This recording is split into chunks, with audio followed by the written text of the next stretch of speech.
अकल बड़ी या भैंस। इसको एक कौवे और सांप की कहानी से जानते हैं। तो एक जंगल में एक कौवा अपनी पत्नी के साथ एक पेड़ के ऊपर रहता था। उसके नीचे एक जहरीला सांप रहता था।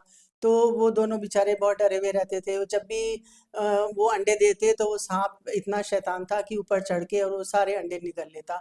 ऐसा बार बार होने लगा।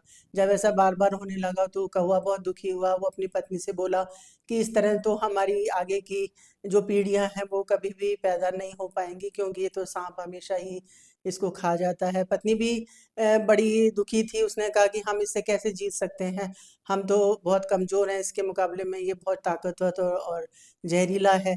तो कौवे को ये युक्ति सूझी। उसका एक दोस्त था चालाक लोमड़ी। तो वो उसके पास गया और उससे पूछा, हमें कुछ राय दो कि हम क्या करें। तो जो लोमड़ी थी उसने इसको कुछ राय दी। उसके बाद कौवा राजमहल का जो बगीचा था उसमें गया। तो वहाँ रानियां नहा रही थी और उनके जो आभूषण थे वो और कपड़े थे वो रखे हुए थे।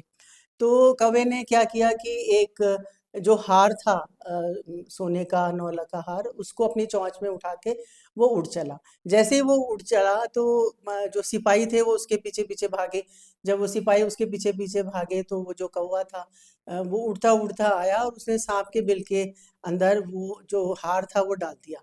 अब जो सिपाही थे वो उसको खोदने लगे, उसको बिल को उस बिल को खोदने लगे। और जैसे ही वो बिल को खोदने लगे तो वो सांप फुफकारता हुआ बाहर आया और फिर उसको उन सिपाहियों ने मार डाला। और ये सब देखकर कौवा और उसकी पत्नी बहुत खुश हुए और इस तरह से वो अपना जीवन फिर आगे का निकालने लगे खुशी खुशी। उनके बच्चे भी पैदा हुए। तो इस तरह से ताकत की बजाय बुद्धिमानी से जीवन की बड़ी से बड़ी समस्याओं का हल हम निकाल सकते हैं।